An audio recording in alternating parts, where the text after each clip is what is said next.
South Africa's relationship with the United States has been in the spotlight following the executive order issued by the US President Donald Trump in response to South Africa's Expropriation Act.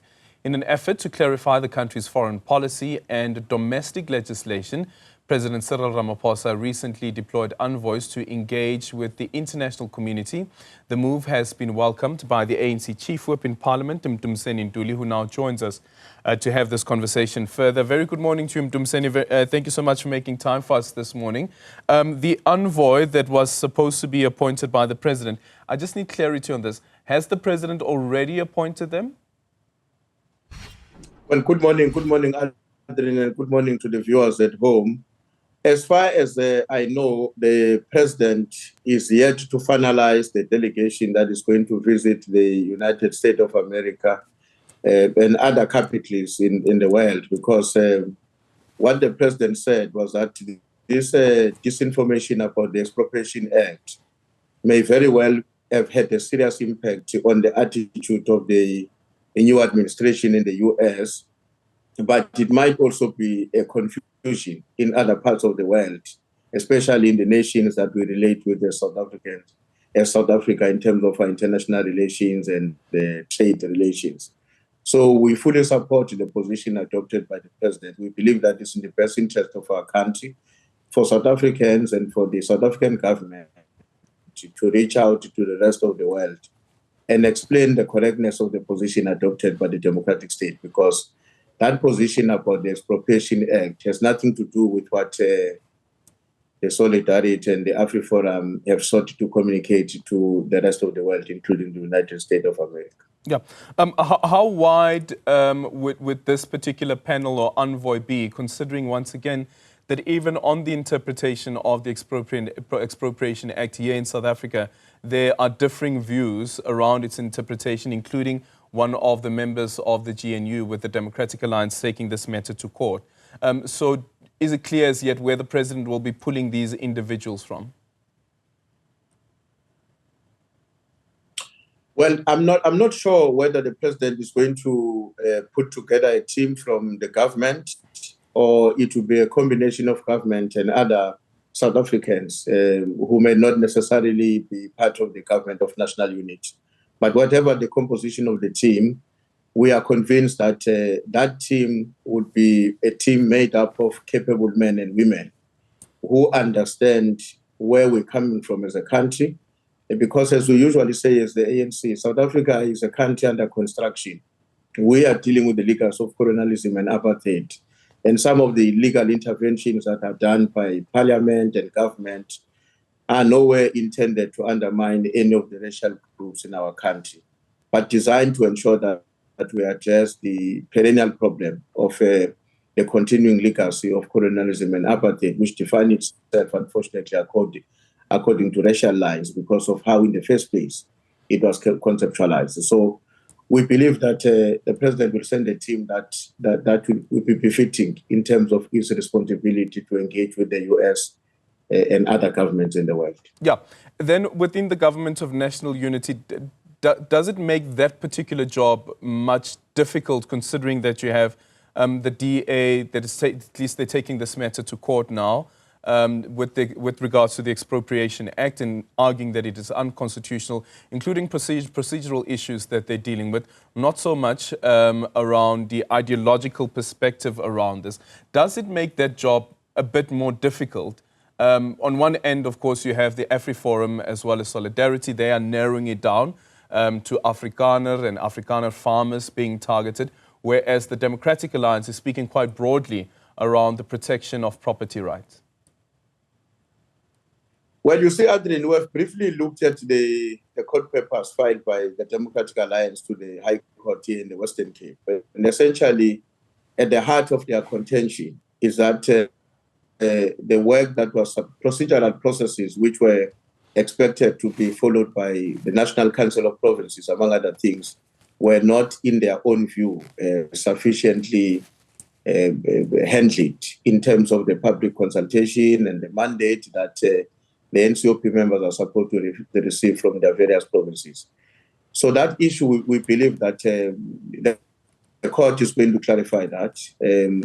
And if there were certain mistakes committed along the way, it's fine. The Parliament, the NCOP, can be given a responsibility to relook at the matter if the court arrives at the conclusion that procedurally there are certain processes that were not properly adhered to. But whether that can have a negative impact or has an impact on the delegation that the president is putting together and the role of those who are ministers in government who happen to belong to another political parties, including the DA. I don't think so. At the moment, this is the legislation of the country. It has been adopted by Parliament, sent to the president, who was then assented it into the law of the Republic. So all ministers are ministers of state. They are not ministers of their own political parties.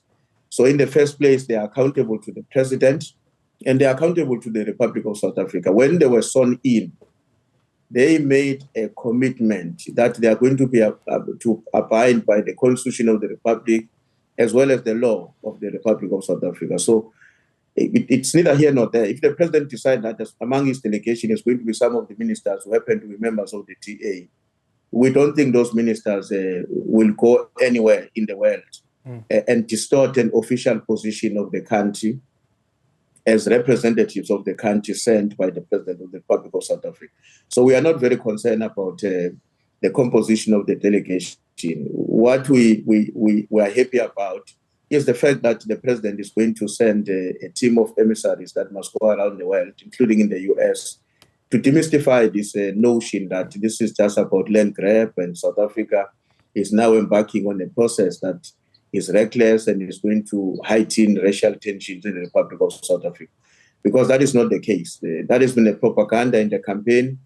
And we have also observed that both the Solidarity and the AfriForum have to a larger extent backtracked on that narrative because they've understood its impact, but equally they've come to realize that it's not helping our country to communicate lies. I mean, to spread falsehoods about your own country is unpatriotic and it cannot be tolerated. So we're quite confident that the team to be assembled by President Cyril Ramaphosa will have what it takes to communicate and convey messages on behalf of our country in a dignified and accurate as possible with regard to the status of the Expropriation Act. Yeah. And then you look at the decision that was taken by Marco Rubio. This is now the Secretary of State of the United States, saying that he will not be attending that G20 meeting amongst the foreign ministers from the G20 members. That does somehow dampen what the president is trying to achieve here, doesn't it?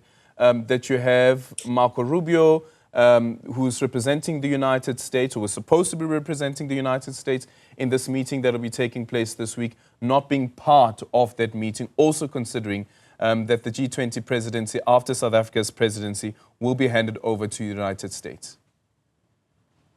Well, Aldrin, you see, we understand the problem that is facing the Secretary of State of the US. He's obviously a victim of this disinformation. He has fallen prey on it.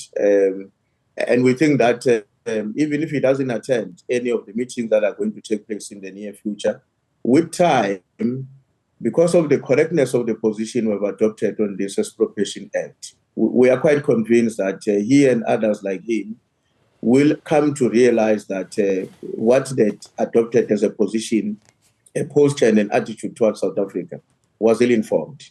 So even if he doesn't attend the meeting that is due to take place in the nearest future, that should not be a big problem in terms of the standing and the quality of that meeting and decisions to be taken at that meeting.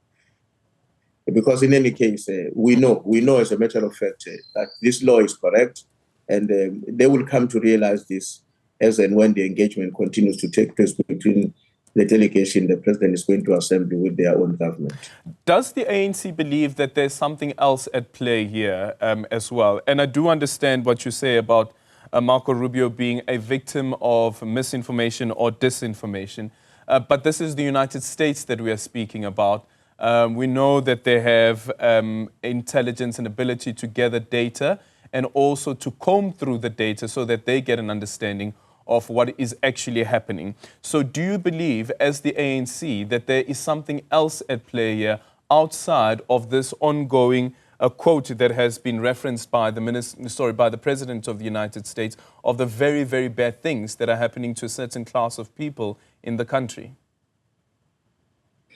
Well, Aldrin, is obvious. It's obvious. I mean, South Africa has adopted quite a number of progressive positions which have not been welcomed by certain people across the world, including the United States of America. I mean, our position, correct position, by the way, our correct position on the Palestinian question has unsettled many people. And as you know, the Americans are good friends of Benjamin Netanyahu, the Prime Minister of Israel, and to some extent the Israeli people who are aligned with him in terms of the war that is taking place in Gaza.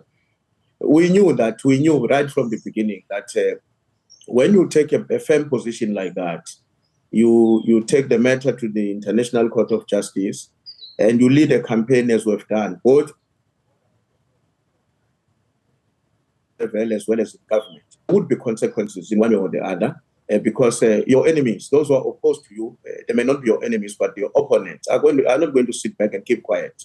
They are going to find all manner of ways to respond to you, to undermine your effort and to weaken your standing in the continent here in Africa and equally in the rest of the world. So it's quite clear, it's perfectly clear that this can't just be about a misunderstanding of an act that has just been signed by the President of the Republic of South Africa. This is a move that is intended to respond to the positions we've adopted as a country with regard to the Palestinian question, among others. And we're very convinced as the ANC that if we're going to be punished for doing the right things, we rather face that situation and the consequences thereof, rather than retreating only because we are scared that other countries, powerful forces in the world, including the United States of America, will take a position that is negative towards our country and our government.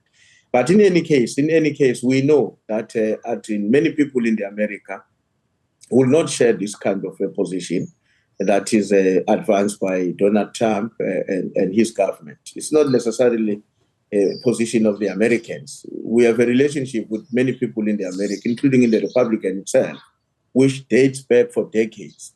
And clearly, many of them would not agree and do not agree with the position adopted by Trump. Have you spoken to any of those Republicans as yet?